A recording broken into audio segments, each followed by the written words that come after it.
Welcome to the Cabral Concept, where board-certified naturopath and integrative health practitioner Dr. Stephen Cabral shares how he was diagnosed at the age of 17 with a life-altering illness and given no hope for recovery. It was only after studying and traveling all over the world did he discover how to combine ancient Ayurvedic healing practices with state-of-the-art naturopathic and functional medicine to fully rebalance the body and re-energize it with life. It's time to discover how to get well, lose weight, and finally feel alive again. And now, here's your host, Dr. Stephen Cabral.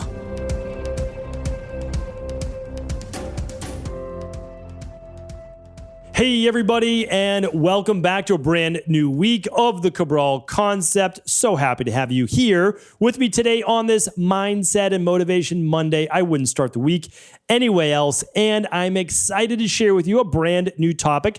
I may have alluded to what I do in the past in terms of my anchors during the day. If you haven't listened to that podcast, we will link up my anchors, my 3 anchors that I use throughout the day.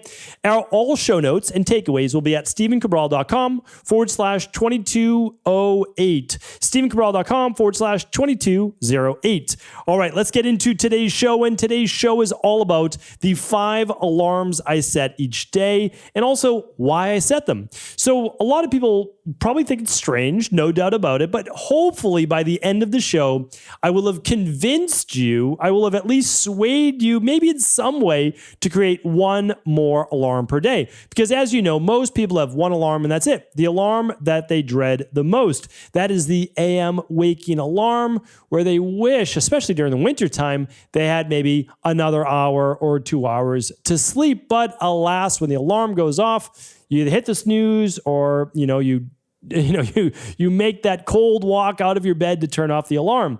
Here's the thing. Again, I've talked about this before. Never hit the snooze. Never hit the snooze. That's not what today's podcast is all about. But if you really want to mess with your circadian rhythm and your hormones and your neurotransmitters, you'll hit the snooze and go back to sleep. Don't do that. Set it for whatever time the latest that you can wake up is, if that's how you want to do it, and great. If not, I would definitely create a morning routine. I've talked about that before. We'll link up one of those podcasts as well. But today I want to take you through why I believe that your AM waking alarm is the least important and should be the least important alarm that you set. In an ideal world, you never set one at all. All right, let's get into today's show. Well, the most important alarm that you do set, and I set, again, this is for me. So the most important alarm that I set each and every day, and all of these are set, by the way, on my iPhone. That's it, except for one. I'll talk about that in a moment. All right. So I have an alarm that goes off every single night at 9 p.m. That 9 p.m. alarm is actually how I start my next day. So at 9 p.m. at night, I am already starting my next day. And let me explain. I'm a big believer in having energy in life. I'm a big believer in being happy in life. I'm a big believer in having ambition and drive to want to do things in life. I've had all of the opposite of those. I've been unhappy. I've had no energy. I had Addison's disease. I had POTS. I had myalgic encephalomyelitis. I know what it's like to have no energy at all, no ambition, no drive. So what I am unwilling to do is to trade all of the little things that people do at night, stay up late, till midnight or 1 a.m. because you want to watch something, whatever it might be. I'm not willing to trade energy and vitality and happiness and ambition and drive for staying up like I used to late at night. So for me, my next day, which is all of the things that I want to accomplish with my family and my work, all of that happens starting at 9 p.m. the night before. And here's how that happens. At 9 p.m., my alarm goes off. That alarm is to tell me it's time to start wrapping everything up, winding down, and get ready to get into bed. Because you're waking up tomorrow between 5:30 a.m. and 6. So if you want to stay up till 10:30 tonight, you now only get 7 hours of sleep. For me, my body, it likes 7.5 to 8. On the weekends, it likes 8.5. So Monday through Friday, I make sure that I'm getting into bed somewhere. I mean, I'd love to get in bed at 9:30, no doubt about it. But my nightly routine is, okay, let's say my wife and I, we're on the couch, we're relaxing, we're either reading, talking, or watching one of our favorite TV shows. But it's hard to find great TV shows. Like once you watch a whole episode, it's like, oh, what else do you have to watch? And nobody else has anything else to watch. So, you decide maybe you watch something, maybe you don't. But that all is going to be done by like 9:10, 9:15. I have to walk my dog. We need to make sure that everything's ready for our girls in school the next morning. Get ready for bed, get into bed. Probably somewhere around 9:45 p.m. at night. That's probably average for me. And now it used to be much, much later. But I make sure that every night, no matter what, I'm in bed by 10. Okay. So why is that important? Because the next alarm, so basically the first alarm is this. It starts the night before. Well, don't all of a sudden look up and it's 10 p.m. at night. Then you don't get the energy and the sleep that you need, right? Because sleep is energy and it's repair. So that's why I do it. I don't like to sleep. I mean, I don't. I'd say this all the time. My wife thinks I'm crazy. My wife enjoys sleep. I don't really enjoy sleep. I prefer never to sleep. I've talked about that in my book, The Rain Barrel Effect, and some people are on my side and some people know I love to sleep. I only sleep because it's a necessity. And I need a little bit more sleep probably than the average individual. And that's because I certainly push my body pretty hard, but I don't have that like robust kapha body type that can deal with, 6.5, 7 hours of sleep. I really need 8 hours of sleep for sure. So I like to basically be asleep from like 9:45 to 5:45 in the morning. And that leads me then to my second alarm. My second alarm is actually not an alarm at all. It's a wake light. Many of you have heard me talk about my beloved wake light before. It is probably about 5 feet away from my bed. It plugs into the wall. It's not Wi-Fi. It's just a Philips wake light that plugs in. It's on my resource page, stephencabral.com/resources. I got rid of the hatch light. It was too much tech. It was too much Wi-Fi. I want no Wi-Fi in the bedroom. I want just a plug-in light that I can dim so I can't see it at all. That's it. The wake light lights up at a very, very low level at 5:30 a.m. Because you set your alarm for 6. That's what I mind for. I have to get up by 6. And then a half hour before, it starts to light up very slowly. And it gets brighter each minute for 1 minute. So you basically wake up by the sunlight like you should, right? But in wintertime, sun's not up at 6 o'clock, 5:30. So I wake up slowly. If my body was already ready to get up, which oftentimes it is, oftentimes I'm up at 5:15, 5:20 because my body knows, this is your wake time. You're good. You're rested. It's time to go. And then let's say I had a hard workout the day before. My body's a little bit more tired. So I might actually sleep until like 5:50. And then I'm like, then I wake up, right? Because now my body's ready to get up. And then if I ever am really tired, then birds start to chirp in my room because that's what the alarm is. Instead of a, air raid siren that's going off in my ear, sparking my cortisol and adrenaline, instead it's just birds that start to get progressively louder. And that's how I wake up. So it's much more peaceful. That's the best way. So that's a great wake light. Again, all my resources are at stephencabral.com/resources. There's over 100 different companies that I think are doing great things, and I like to support great companies. So that's it. It's kind of like the anti-alarm. I wake up by lights, and then if not, birds start chirping in my ear until I get up. And that's very, very rare. Like once a month, honestly, that though I would actually get till 6. And then on the weekends, I don't set an alarm at all. Like there's no alarm. So typically I just wake up on my own. I just wake up right around 5:20 to 5:40. So, and I talk about we're getting up within the same half hour every single day. So on the weekends, I don't sleep past 6:30. It doesn't really happen. There's other reasons for that. I have a dog that needs to go outside because he's got the bladder of maybe a large pea. That's about it, or a large kidney bean. That's about it. But, but he's a good dog. And so we do those things for him. So the next alarm is this. It's at 11 a.m. 11 a.m., the next alarm goes off my phone. You can put it on vibrate if you're at work. If you're at your desk in your own little cave like I am in my lab, that's what I do. 11 a.m., the alarm goes off. What is it? It's for lunch. Doesn't mean eat lunch. It means get ready for lunch. A lot of people's alarms are always, things have to happen at that second. I get it. That creates a lot of stress. Mine's 30 minutes before. Why? Well, within the next few minutes, I'm going to finish up whatever I'm doing. I can snooze it on my phone because it's not like I'm waking up. And then what do? Well, I start to then get my lunch ready. My lunch takes 20 minutes to heat up in the oven, right? 25 minutes. So if I want it at 11:30, which I do, right? Because I'm staying pretty regimented, okay? My breakfast, somewhere around 8, okay? lunch, somewhere around 11:30, 12. It's always within that half hour. I want to make sure that I have it then. So that's it. So it's kind of like, again, it's an alarm, but it's to really prep me for the next hour. And I say that because it's not just lunch. Lunch for me is one of my anchors during the day. It's like, okay, you just worked for 4 hours, like intensely. So now let's cool it off for a bit. Let's just relax. Relax for a bit. Listen to a funny comedy video, read a book, go for a walk. These are all things that I often do simultaneously.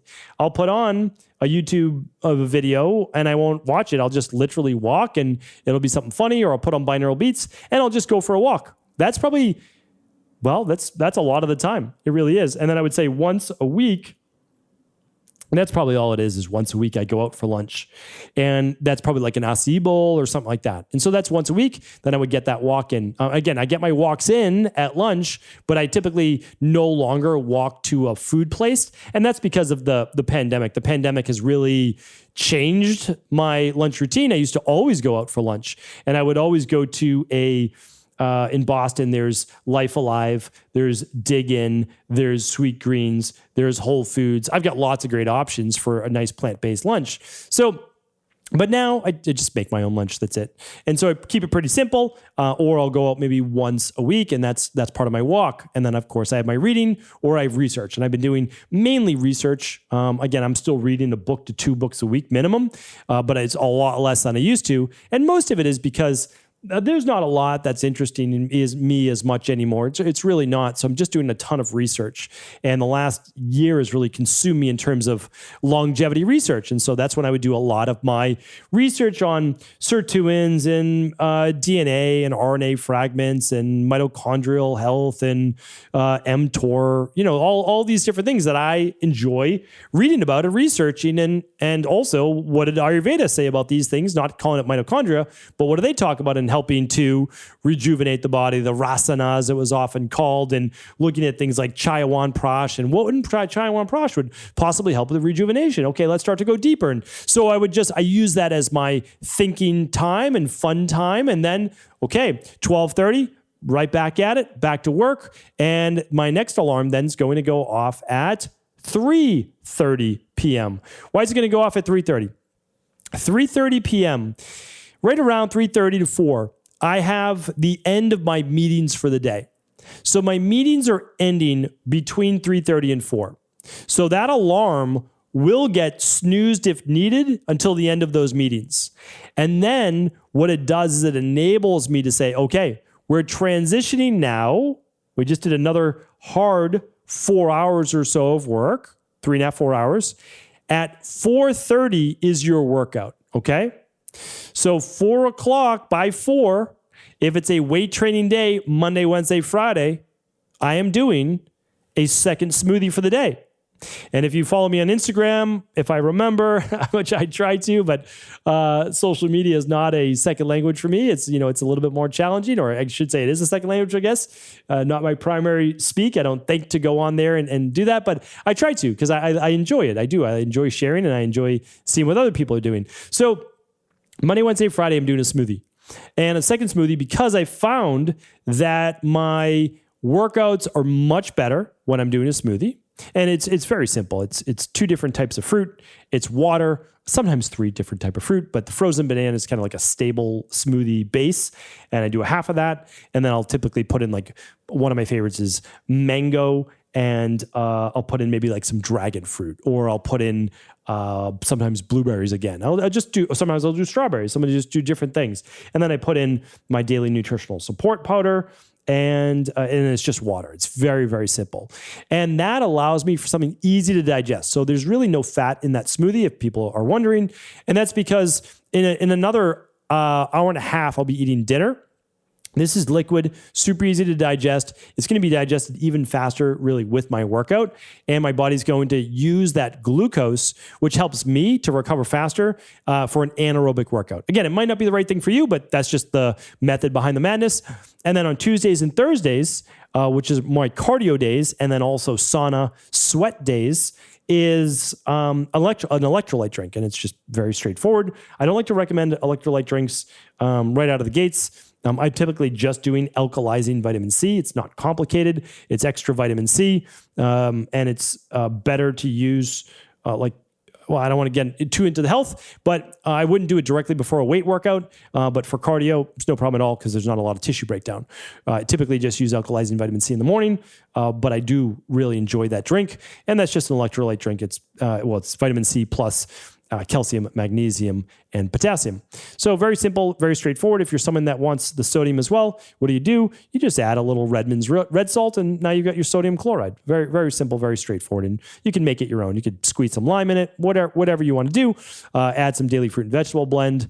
Really simple, really straightforward. But I don't need extra glucose. I don't have a lot of muscle tissue breakdown on those days. Of course, I'm repairing from the day before. And I want to stay super light. Right? So on my run days, I'm just drinking this fluid, the alkalizing vitamin C. And again, I might do a half scoop in the morning, half scoop in the afternoon. And then my sauna. And so again, that's going to be great for my sauna. So that's it. That's pretty much it. And then I have one more alarm for the day before obviously the evening. And that's at 5:15 at night. I'm hoping that alarm goes off and I need to turn it off when I'm already at home. My goal is to be home before 5:15 p.m. That has gotten much earlier over the years. I will be honest with you. Really, until recently, I would get home probably closer to 6:30.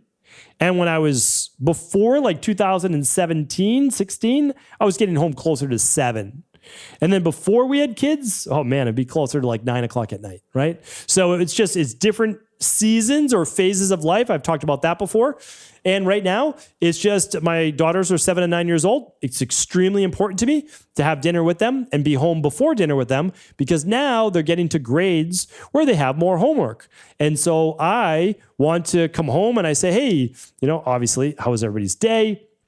Check in with them, give them a hug, give them a kiss, pick them up, do all those sorts of things, pet my dog. And then I'm saying, okay, does one of my daughters have homework? And if she does, great. I'm sitting down with her. We're doing homework together, and that'll be that.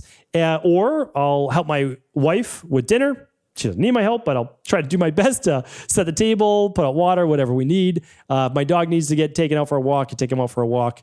And then if nobody needs anything from me, and as my wife says, that I'm walking around with my hands in my pockets, and I'm typically then just making annoying dad jokes, and they wish that I hadn't come home soon. But that is my life right now, and we're having a lot of fun, and I do enjoy it. I have to say, as I don't think obviously like many people and people probably have seen the John Hopkins reviews and a lot of other studies that there's a lot of psychological stress and damage caused during the pandemic. Again, you could say there's pros and cons to lockdowns or whatever. That's not the argument I'm making. Everybody has their own truth and own reality, and I honestly support that because again, who am I to say you're incorrect? I don't believe you're incorrect.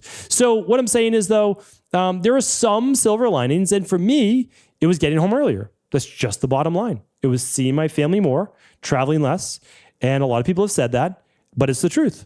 And I travel way less now, and I'm home earlier, and I very much enjoy it. And so now, if I need to check in a little later, then I'll check in a little later with people at work. But really, no, I'm home, I'm present, and we have a lot of fun. And if you've been listening to my Friday reviews, some of the different games we've been playing and all those different table topics and that, and it's been very much enjoyable. So those are really the 5 alarms I live by. And the second rebuttal will be people saying, well, that sounds way too regimented. It sounds like there's just no spontaneity during your day. And I say to people, listen, if you're looking for spontaneity during your typical Monday through Friday, why? Why do you need all the spontaneity during the day? If you want to have a great life, if you want to be happy, for the most part, the people I've seen who are really happy know what they want out of life. They're not just on an open adventure looking for it, and they go about creating their life. And I'm telling you right now, setting alarms is just to make sure that you're on track with creating your own life. It's not for me to create your life or for me to even tell you how to create your life. I can help you with the health part of it, yes. But for you getting what you want out of life, okay, we could help you get well, but it's your life. You decide work and family and all these different things. And I understand sometimes people have to work 2 jobs and all sorts of things. I did that for many years. I worked from 5:30 in the morning till 10 o'clock at night. Listen, I get it. But that doesn't mean that has to be your whole life. So if you set these alarms and you get a little hour of downtime, well, now you're studying for a new job, a new certification, you're doing moonlighting, whatever it might be. And that's temporary. It's a lot of work in the beginning, but then it leads to exactly what you want. So I just want to share with you, again, there's no perfect day. I'm sharing with you my day, the alarms I set up. And the reason is it allows me then to have my perfect day. Because if I wasn't so regimented, I wouldn't be able to get 12 hours or more of work done in a condensed workday. But now if I'm focused, I know exactly what I need to do. My calendar's also filled out. And the alarms actually, if you notice, my alarms are not telling me to work because I am someone that works, right? There's no doubt about it. So you might actually need something like, hey, get back to work. But for me, I could work all the time. I love my work. I love it. So for me, it's saying my alarms say stay balanced, right? It's wake up relaxed. It's make your lunch. Don't work through lunch. Make your lunch. Take a walk. Read. Enjoy yourself. Then the 4 o'clock or so one, have a smoothie. Go exercise. The 5:15, better be home. Have to see family. Family's the most important. Make sure you get your time in. And the weekends, there's no alarms. So that's your spontaneity, right? That's the time, all family, all the time. And that's at least what works for me. Again, I'm not telling you how to live your life. What I'd like to do is share with you, though, some of the things that have worked for me and other people in order to create the life that you've been looking for. Thank you so much for tuning into today's show. I appreciate you. Any other podcast links and takeaways will be at stephencabral.com/2208. Have an amazing day. Before you go, I wanted to ask you this question. What if I could teach you in just a couple of hours how to transform your thyroid, hormones, adrenal, cholesterol, blood pressure, blood sugar, weight loss, energy, mood, brain, pregnancy, anti-aging, or many other health-related issues? After 20 years in private practice, after seeing and overseeing 250,000 client appointments, I sincerely feel I have the real-world data and have found the answer you've been searching for. So what I've done is spent hundreds of hours of my own time refining what you need to know in order to uncover your underlying root cause health issues and then begin to rebalance the body and bring it back to a state of robust health and wellness. I'm going to teach you exactly what I do in my private practice so you can understand how you got here and now what you need to do in order to heal. You'll receive all of the important success checklists, protocols, and even ways to customize it to make the program fit your busy life. And you'll get all of this at a fraction of the price. Let me save you the time, money, energy, stress, and frustration of not knowing what to do next. Instead of reading dozens of books on the topic and seeing multiple practitioners, I will condense everything that you need to know in just a few hours of video tutorials that you can watch and listen to anywhere. Together, we will make this healing process an enjoyable one that you can take with you for the rest of your life. I wish you all of the best of health and happiness, and I hope to be able to guide you on your healing journey through my health results accelerators. Simply choose the health imbalance you're currently suffering from, and by the end of today, you'll know what went wrong and how to get well again. I guarantee it. For details, head over now to stephencabral.com/courses.